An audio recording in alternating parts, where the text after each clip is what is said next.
Now, Roma Wines present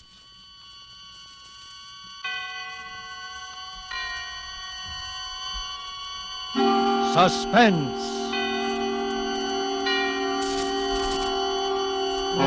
Tonight, Sell Me Your Life, starring Lee Bowman. Suspense. This is the Man in Black, here for the Roma Wine Company of Fresno, California, who tonight from Hollywood bring you as star Mr. Lee Bowman, who is currently being co-starred with Rita Hayworth and Janet Blair in the Columbia Technicolor musical Tonight and Every Night. He appears this evening as a rather embittered young man whose life really began in spite of himself at the very moment when he had planned to take leave of it. And so with Sell Me Your Life, and with the performance of Lee Bowman as Joe Bland, we again hope to keep you in suspense. All right, quiet down. I want to hear this guy's story. Go ahead, Bland. No. Why waste any more time? Because I'm going to hear your version of what happened. I'm going to hear it now. Listen, Lieutenant. Less than 2 hours ago, I was ready to kill myself. You think I'm going to spend any time now trying to convince you I ought to live? What difference does it make? Come on, let's get out of here. Let's have the story. I don't get it. You're not going to believe any part of it, and you know it. So far as you're concerned, I'm already in the chair. We'll see. Go on with the story. Do you believe that tonight I was standing on top of the railing of the Grand Street Bridge ready to jump? Do you? No. No, of course you don't. All right, keep going. Let's hear it all. Well, that's where I was. And that's what I was about to do. Do you know how it feels, Lieutenant? Standing there, then all of a sudden making your decision. I didn't worry too much about being seen. It was too late at night, and the mist was too heavy. I looked down at the black water. Then I closed my eyes. I caught my breath. And then the headlights hit me.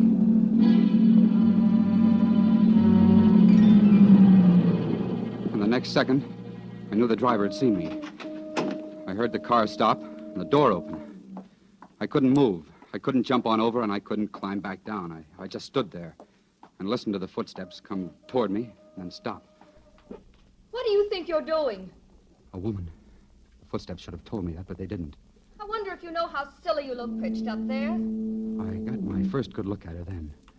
Dark hair, about 30, and, yeah, a knockout. Come on. Come on down. Why don't you get back in your car and go on about your business? I'm waiting for you to come on down, or else jump over. You? That's right. A gesture as big as that deserves an audience.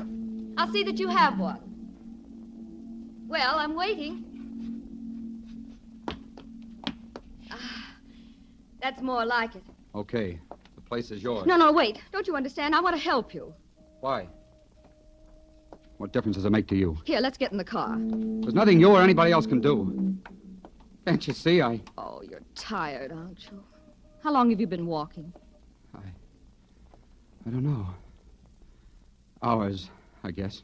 Then come on. At least I can give you a lift to your next bridge. I can't explain it, but I guess I just didn't have much fight left in me. Because there I was, driving on off the bridge. And all of a sudden, I found myself spilling the whole thing. I told her how a certain pal of mine juggled the company books, my books as well as his, about how he could never admit I was innocent because he dropped over dead this morning, about how the auditors would be through by tomorrow and I'd be up for embezzlement. Yeah, I can see by your face. You think that old corny story, but it's true. Well, I told her about it, about how that would put me away for good because it would make my third conviction.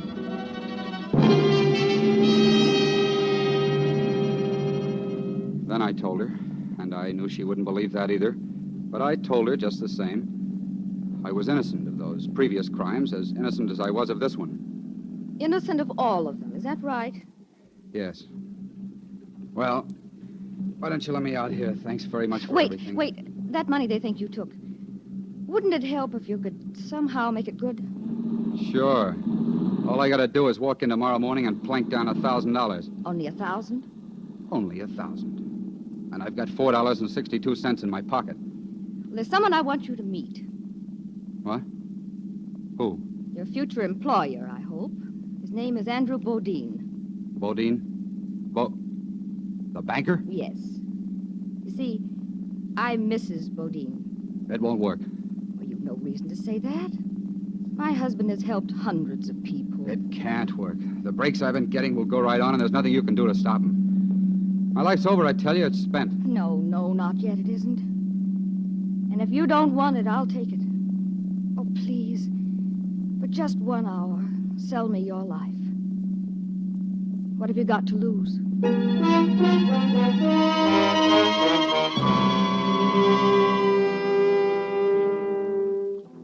She took me into the Boudin place, and we came straight to the library here. That's where Mr. Boudin would be, she said. But then, when she opened the door, I saw a young-looking guy. He was over there, working at the desk. Oh, I'm sorry, Mr. Faraday. It was just that I expected my husband. Oh, another one of those conferences, I'm afraid. He was called away only a few moments ago. Oh, that's unfortunate. Oh, this is Mr. Faraday, my husband's secretary. Glad to know you. Well, thank you. I don't believe I heard your name, Mr. If you don't mind, Mr. Faraday, I wonder if you'd excuse us. Why, certainly. My work's pretty well cleared up anyway. Good night, Mrs. Boudin. Good night. See, the fact that my husband isn't here right now isn't really going to matter too much. I'm appealing to you for help. Appealing to me for help? Yes. During the time you've been under sentence, you've naturally had considerable contact with, well, criminals. I want you to identify just such a person. I guess I don't get what you... My husband's life is in danger. I'm sure of it. In danger? But from what? No, I shan't tell you whom I suspect. I want you to find that out. I want you to give me proof. But most important, I want you to give my husband protection. How? By watching him, by observing everyone who comes in contact with him, whether casually or regularly. Oh, yes, would you just step over there to the desk? No, behind it. Now, that first drawer on the left. This one? Yes, that's it. Open it. Why, it's filled full of bills, $100 bills. Mm-hmm. My husband calls it his trust fund. It's always there to help those he feels deserve help. Cut off 10 of them. Please, go on. Why, I can't do that. Oh, it isn't charity. In your case, it's salary. And it will settle up that difficulty at your office, now won't it? If it doesn't, we can always add to it. Yeah, but you don't know anything about me. You don't even know what I was coming to that. You'll probably start work for us tomorrow, and... Oh, yes, here's a pad. If you'll just jot down where we can reach you. You mind? No, of course not. It's the Rex Hotel.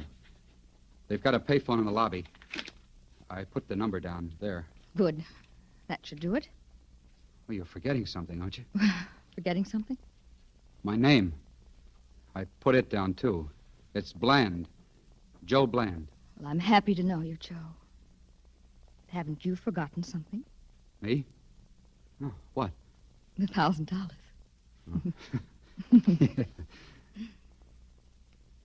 You're a wonderful person, Mrs. Boudin. I wish I knew how to thank you. I'll tell you. Just stay alive.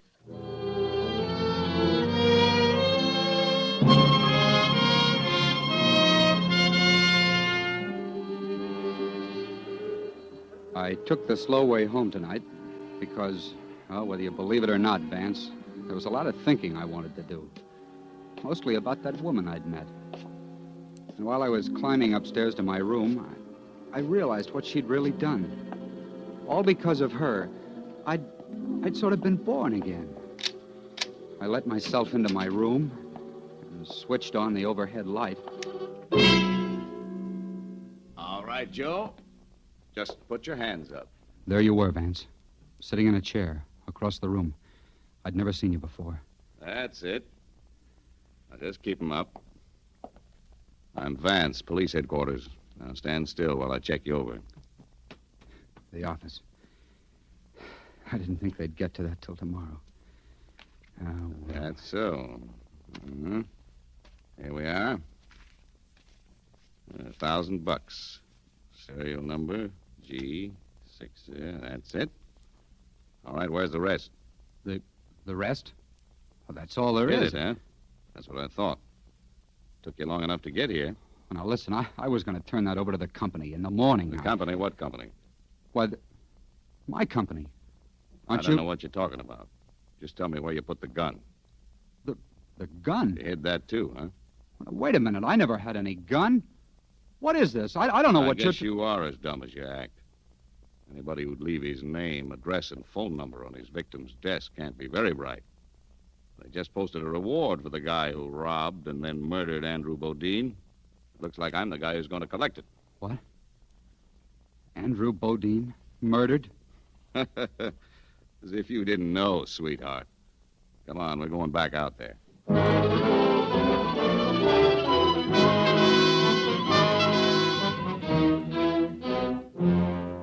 Tonight for Suspense, Roma Wines are bringing you as star Mr. Lee Bowman, whom you have heard in the first act of Sell Me Your Life by Emil C. Tepperman. Tonight's tale of Suspense. And now it is with pleasure that we bring back to our soundstage Lee Bowman as Joe Bland, who has been saved from death by suicide only to face a murder charge. A situation well calculated to keep you in suspense.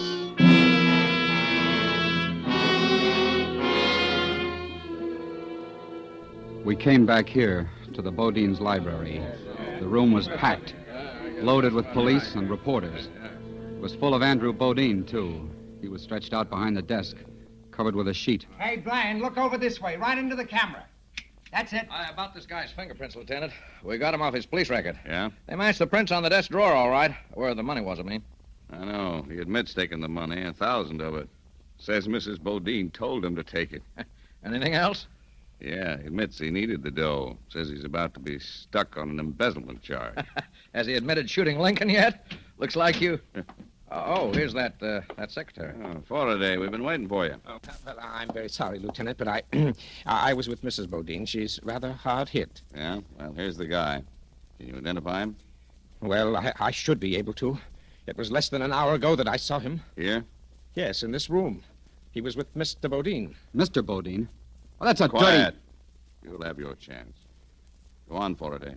Well, Mr. Boudin was talking with him, trying to work out some way to help him. Why, you... You probably know of the old man's habit of picking up, bums, giving them money, trying to get them work. I'd want him time and time again. We know not to- about that. Just go on to the story. Yeah, just go on with your lies. I That's told all you to keep still. What for? So we can build up that phony story? Listen, Vance, I want to see Mrs. Boudin. She was with me all the time. I told you that. She can stop this whole thing in 2 minutes. She can if Faraday here hasn't done something to her. Why, this fellow must be insane. I want to see Mrs. Boudin. Now. She's in no condition to be disturbed. Furthermore, she has no connection whatever with this case. Oh, no? Let me give you some advice, Bland. Keep your mouth shut until I tell you to talk. Well, the old man, Mr. Boudin, asked me to leave him alone. So I went right to my room down the hall. There was nothing else I could do. And then? Well, it must have been about 15 minutes that I heard a shot. I rushed in here and there was Mr. Boudin. He was dead. What about Bland? Gone. Well, that's pretty fast. Since you were only down the hall, you'd have seen him leave, wouldn't you? Well, not if he left by that window there, and that's just what he did. It was wide open, just as it is now, sir. No sign of the gun, huh? No, nor the money. Almost $21,000 missing. Uh-huh. You don't fool around, do you, Joe? You know something? You're going to tell me where the rest of that dough is. You can find that out from Faraday. You're also going to tell me about that gun. You can also find that out from Faraday. Can't you see it? He's the killer. You can forget that right now. You're dead, Bland. You haven't a chance. You haven't any kind of a case at all. I'll get Mrs. Boudin in here. You'll see what kind of a case I have. You'll see what kind of a case he's got, too. I've had enough of this. Hey, you. I'll get her myself. Hey, come back here. You're not going anywhere. Get your hands off me. I tell you I'm going to find Mrs. Boudin. Mrs. Boudin. Oh, dear. Oh, Mrs. Boudin, I didn't want you to be disturbed. Now, please, you'd better go back to your room at once. It's all right, Mr. Faraday. kept hearing my name called. I'm Lieutenant Vance, Miss Boudin. This man here beside me, do you happen to know who he is? This man? Yeah, me. I've never seen him before in my life.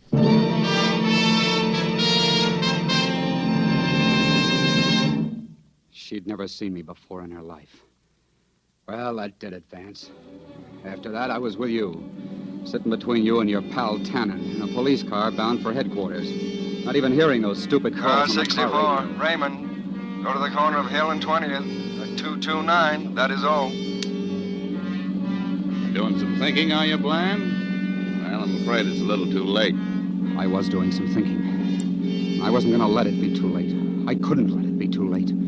How about it, kid? Anything you want to say? Yeah, I'd like a cigarette. Give him a cigarette, Tannen. Me? I gotta watch the road. Okay. But keep your eye on him, too. Hey! Hey, what are you? My gun, Tannen! Hey, look out! Get your foot off that, Bland! You'll wreck us! He's after my gun! Hit him, Tannen! Look out! I can't! Okay, Tannen. Just pull the car to a stop, and don't reach for your gun. Because I'm taking it. Now. I might need to. You're a jerk, Bland. This'll never work. I'll try anything, even suicide. Didn't you know? Now stay there till I get Vance out. Okay, now you come out. No, don't touch the keys. Just come out. It'll never work. You'll be shot down on sight. Not for a while, baby. Not in a police car. R82, Rubin and Malone. Check under 13. 1000 Block Forest. That is all.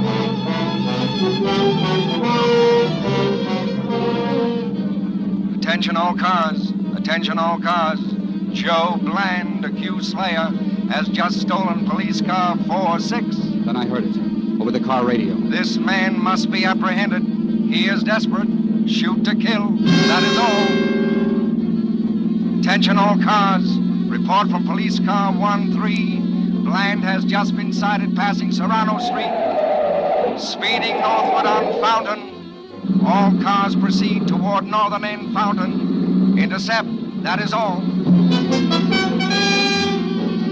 Now crossing Selmer and Riverdale. Car 1962. Form roadblock next intersection. Cars 20, 13. Cut off rear escape. Attention. Bland just sighted abandoning car. Running east on Selma. Stop him. This man must not escape.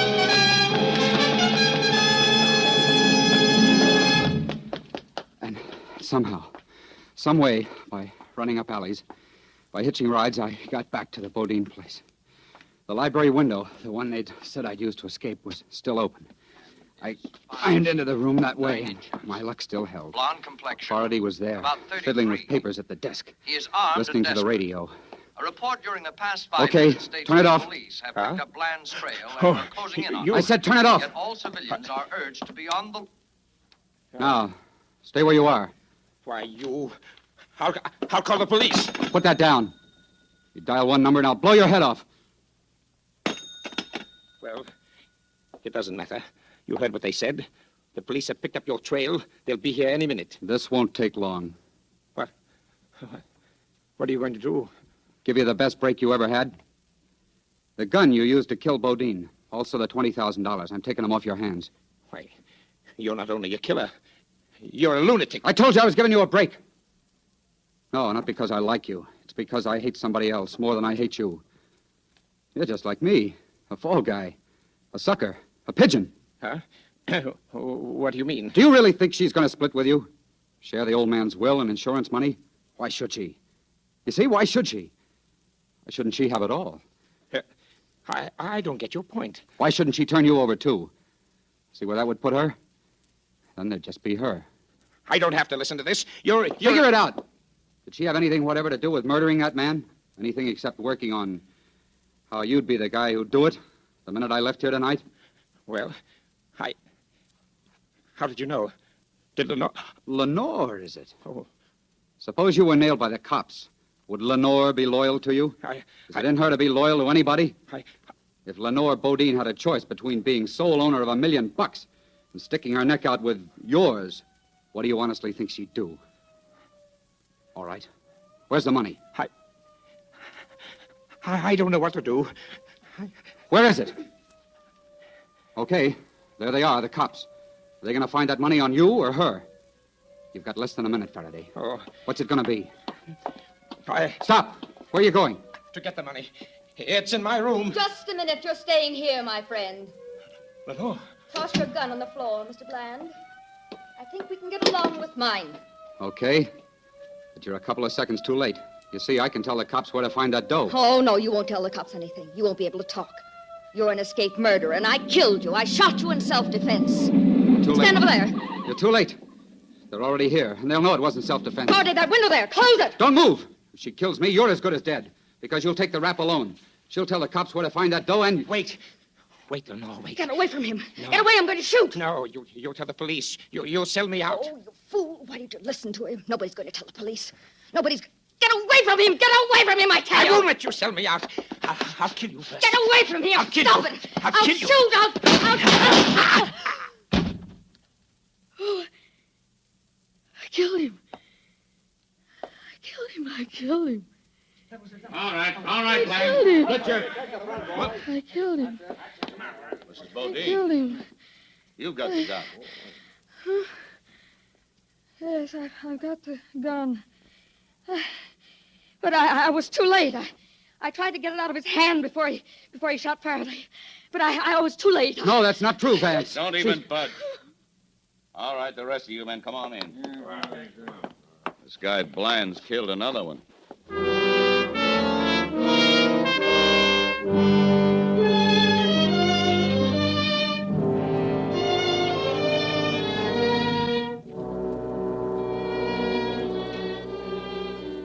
There you are, Vance. That's the story. And like I said, you don't believe it. Doesn't matter anyway. I can't win. What's the use of trying? Come on. Let's go on back to headquarters. And, Lieutenant, please see that he stays in the car this time. Don't worry, Mrs. Boudin. He won't be back here again. You all set, Tannen? Yeah. Want me to bring this gun along? Yeah, Exhibit A. Careful you don't smudge any of the prints on it. Right. Okay, boy. Prints. Prints. Fingerprints. Huh? Yeah, fingerprints on that gun. Well, that's it, Vance. My prints aren't on it. They never were on it. Only hers. Because she's the only one who ever used it. Oh, that's not true. Prints. No fingerprints on the gun. No fingerprints on... Yeah, the window. That window over there, Vance. The one you said I opened. Listen, the catch on that window, it doesn't have my fingerprints. It only has Faraday's. Or yours, Mrs. Boudin. Oh, he's lying. Don't listen to him. Yeah? Look, Bland, so it doesn't have your fingerprints on it. Maybe you wore gloves, huh? If I had, I wouldn't have left prints on that desk drawer, Vance. That's the drawer where the money was. And incidentally, you'll find that dough in Faraday's room. Now, how about it, Lieutenant? Convinced? I rather think I am. What about you, Mrs. Boudin? Are you convinced? Yes, I suppose I am. Well, it looks as though Mr. Bland will have company on his trip to headquarters. We ready? I'm afraid I won't have the pleasure of joining you. Thanks very much anyway. Haven't you forgotten something, Mr. Bland? It was a little matter of embezzlement, I believe. I'm so sorry I wasn't able to help you on that. Oh, you did all right. That $5,000 reward you posted, I think I've won it, don't you? Now, wait a minute. The guy's got a point, Mrs. Boudin. The way I see it, that reward ought to take care of the embezzlement charge with quite a nice sum left over. Looks like you got gypped, Lenore. You asked me to sell you a washed-up life. I think you'll pay for it with your own.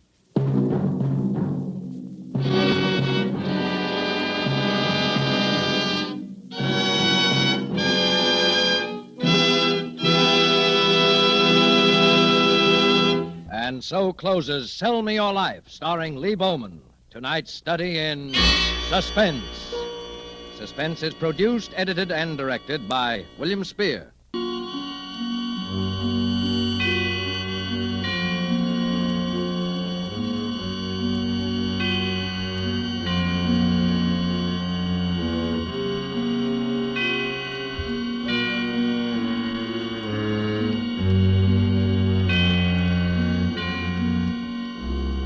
This is CBS, the Columbia Broadcasting System.